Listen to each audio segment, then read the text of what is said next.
Well, that was a movie. Hello and welcome back to Simon's Rants. I'm Simon, and today I just saw The Black Phone, which is a movie directed by somebody. Hold on. Normally I look this stuff up. I didn't for some reason. Scott Dickerson, and it's starring Ethan Hawke, Mason Thames, and Madeline McGraw. Mason Thames and Madeline McGraw, by the way, are both child actors. I'd never seen Mason in anything before, but Madeline has apparently been in a few movies, and she was really good. I'm usually pretty critical of child actors because child actors are rarely great. Usually they're pretty bad. I mean, there's exceptions, of course, all the time. Like in Stephen King's It, the new one, there was so many, all of those child actors were really good, and there's plenty of good child actors, but I do have to give her props. She was actually pretty good and overcame a lot of what I would say was mediocre writing and directing. But anyway, the movie, let's get to the movie. In case you don't know what it is about a child that is grabbed by the grabber, which is this guy, a serial child kidnapper and possibly killer. We don't exactly know what he does with these kids, if he's killing them, if he's raping and then killing them. We don't really know. We just know that this guy, played by Ethan Hawke, is kidnapping these kids, locking them in a basement, and then doing things to them for his own entertainment. This movie is told from the perspective of this kid who is seeing all these other kids get grabbed, and then eventually he himself gets grabbed. And none of that spoilers, that's all in the trailer. I will say though that the trailer kind of misled me on the vibe of this movie. I kind of expected this movie to feel more adult than it did. This movie ended up feeling like it was trying to play into that Stephen King's It crowd or the Stranger Things crowd. It was very kiddie, and that kind of threw me for a little bit. I really did not enjoy the first half hour of this movie. It's just a lot of kids interacting with other kids. You know, the opening scene is a baseball game, and the main character loses the game, and then the other kid on the other team is like, hey, don't worry, you got a great arm. And it's like, it's all of this cheesy bad kid acting, and it really just wasn't what I was expecting, and that's kind of what it was. But then, like I said, about 30, maybe 40 minutes in, the plot starts to get going and starts to introduce Ethan Hawke's character, and it actually becomes like a pretty good movie in that moment. And so if you're watching it for the first time, maybe don't turn it off if you're not enjoying that part, because I really didn't. I really thought this movie was going downhill fast. It wasn't what I wanted, wasn't entertaining, and then I ended up being entertained in the long run, but that first section was pretty rough to me. And also, I think it would help to expect to know what it is going in. Like, it is, I don't know if it was intended for kids, but it felt like it. Not like a Goosebumps horror movie, but like I said, like an It or Stranger Things. Like, this isn't for adults so much. Like, we've had horror movies about kids that are for adults. Like, the first thing that pops into my head is The Sixth Sense. Like, that is about this kid, but it's for adults. Or maybe a better example would be Antlers, that came out last year. That is about these kids, but it's for adults. It's very clearly for adults. It feels like an adult horror movie. This did not at any point feel like an adult horror movie. It is produced by Blumhouse, and it feels like a Blumhouse movie. Like I said, it feels very much in that category of Stephen King's It, the 2017 version, which some people may say is a good thing, some people may say is a bad thing. I think that Stephen King's It is a good movie, but I think it's led to a lot of copycats that aren't as good and still try to fit into that vibe that is really hard to recreate. And there's a lot of things about this movie that is like, it's trying to fit into both that Stranger Things and It vibe, and it doesn't really make sense or work for me. Like, this movie takes place in the 70s, and I can't think of a single reason as to why, other than they're going for that vibe because, you know, all of the great horror movies or whatever came out in that era, and they're trying to like recreate, like, oh, it's like that Halloween era, or they're trying to do, yeah, I know Stephen King's It and Stranger Things is more 80s, but it's still, it's like, it's a similar vibe. It's late 80s, it's like 78, so it's like, it's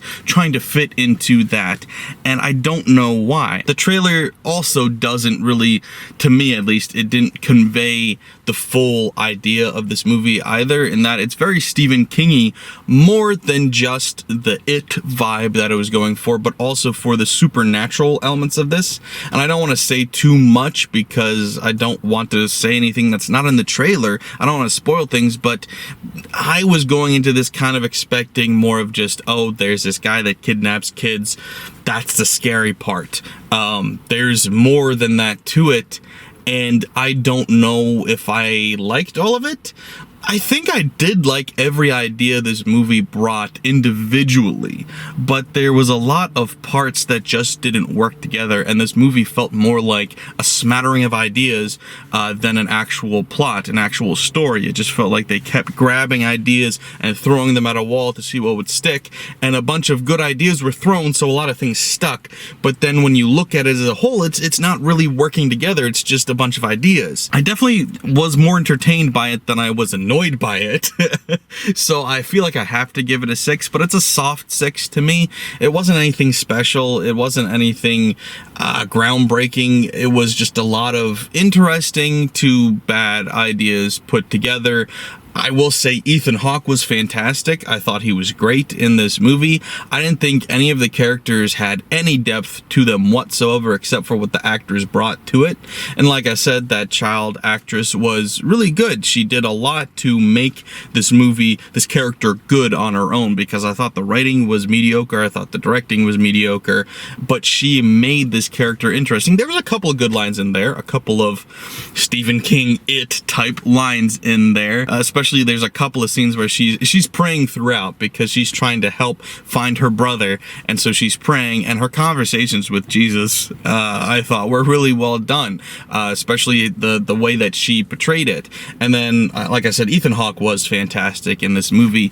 The character of the grabber isn't all that interesting except for how he portrays it. Yeah, he looks cool. The mask you see in all the posters and in the trailer, it's a cool mask, but there's nothing really to this character. There's no depth to the character. We never find out anything about the character, but because Ethan Hawke portrays him in such an entertaining way, I actually was thinking, hey, this is a good horror villain that I enjoy. And then I was like, well, why? I guess it's just the mask and the actor portraying him, nothing beyond that. So it doesn't have much depth. This movie in general doesn't have much depth because it keeps trying to have these ideas but doesn't really follow any of them through to the end. I do want to get into spoilers though, because like I said, this movie goes some strange places and I would like to talk about that. So if you don't want anything spoiled, you should click away now, but please remember to like, share, and if you're new here, subscribe. Thanks guys, bye. So spoilers, yeah, this really did end up feeling, like I said, like a Stephen King type story, because we've got all this weird supernatural stuff going on. First of all, this black phone, which is ringing, you might from the trailer think, oh, there's some weird way that like they figured out to make this phone work. No, it's supernatural. He's getting these phone calls from these dead kids, and it's been a while since I saw the trailer, so maybe that is said in the trailer, I don't remember, but it goes beyond just that anyway. His sister is having dreams, premonitions of how to rescue him and how to get him out. She's also seeing the other kids and how they got kidnapped, and so it's all of this like supernatural stuff, and it really did feel like, you know, a Stephen King story, because every Stephen King story has to have somebody that has a shining, somebody that has visions of something. Like, you can't go a Stephen King story without that, so this was kind of shoehorned in there, and it didn't really add anything to the plot because nothing that she did affected the plot. She has these visions, and so she eventually helps find a house that then the cops go to, but this house that the cops go to is where they're burying the bodies, not where they're killing the bodies, like they're killing the kids.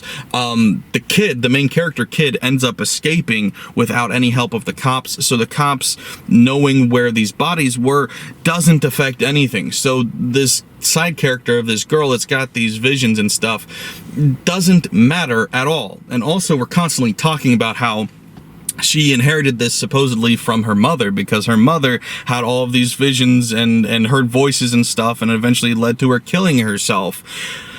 Why? What? Like, that, once again, this feels like a Stephen King adaptation where it's like there was this whole huge backstory that we're kind of hinting at, but we're not getting in depth on any area of it. Like, it's just like, why is this part of the story? It doesn't affect anything.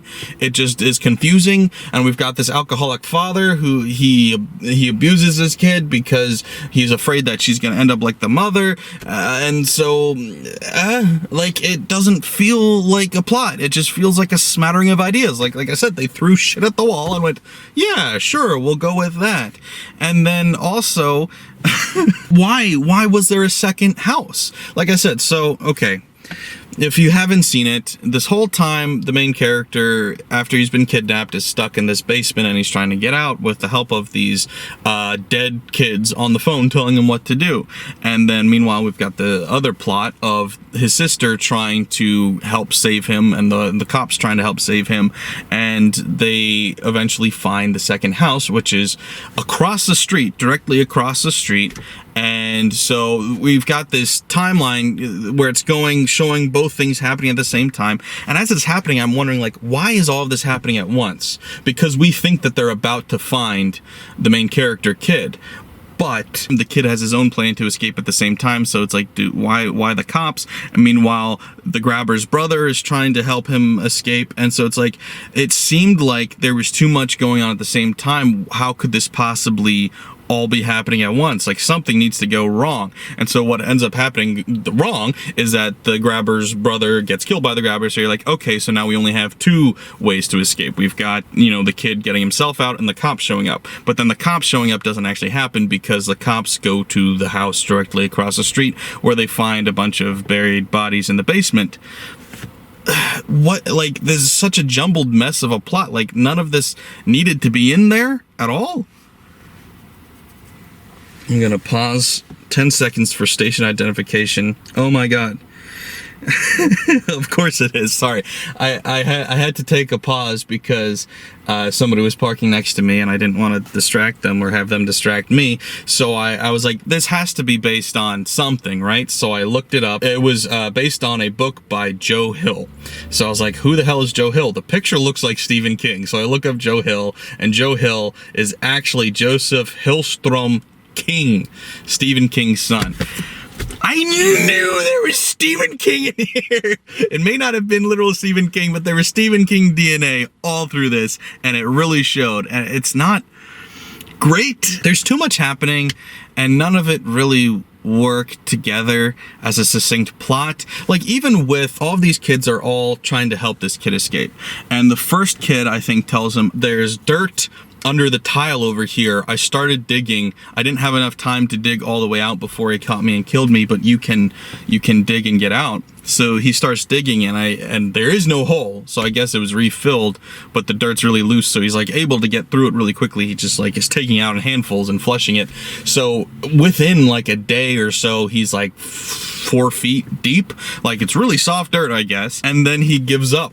He stops digging. And then another kid says, hey, I hid some rope over here. And then this other kid is like, hey, you can dig through the wall over here. And like, he keeps like trying one thing for a day and then giving it up. Like, why did we give up on the hole in the ground? Like, that seemed promising.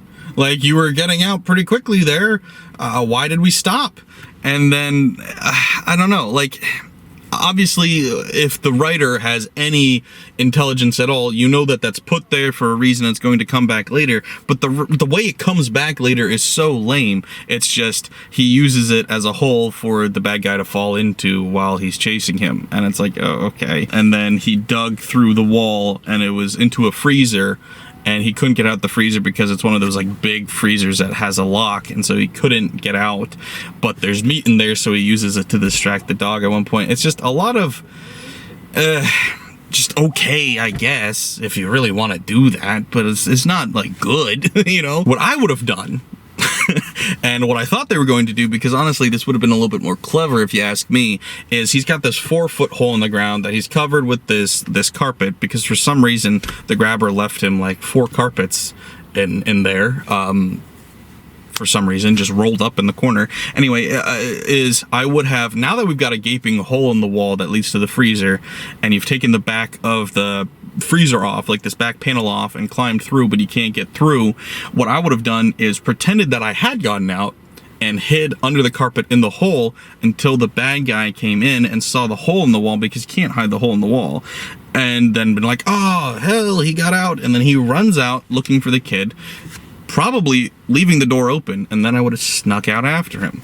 That's what I would have done. That's where I thought this plot was going. But no, we're just going to use the hole in the wall. We're going to put the grate from the window that we broke off in there, which is going to cause him to break his ankle and not be able to get out of the hole. And then we're going to use the phone to beat him and strangle him and break his neck somehow. And then for some reason, the bad guy, when he walked in, is going to chain his dog to the wall, so then he can't get you, but is blocking the door. So then you just grab a piece of meat and throw it. So then the dog goes over there and then you get out. That's a plot. So yeah, now that I know that this is kind of related to Stephen King, it all makes sense. It's not a good plot. Okay, my light just died. I was pretty much done anyway, so I'm just gonna finish up in the darkness real quick. Yeah, it's fine. It was fine in every way. Like I said, it was entertaining enough. It was a 6, mainly riding on Ethan Hawke being really good. But it is just another one of those Stephen King type horror movies that you'll forget about in 2 seconds. Especially with that first half hour being so bad. It was really bad, and it felt like it was such a, you know, an It/Stranger Things ripoff. Yeah, fine. It's fine. Kind of bummed because now this won't be on my, like, I went into this going like, oh, this could make my top 10 movies of the year list. And you know what? It's horror, so if it ends up being not good, then it could end up on my top 10 worst movies list either. We're getting a list movie here either way. And no, this is like definitively not on either list. So, oh well. Yeah, it's fine.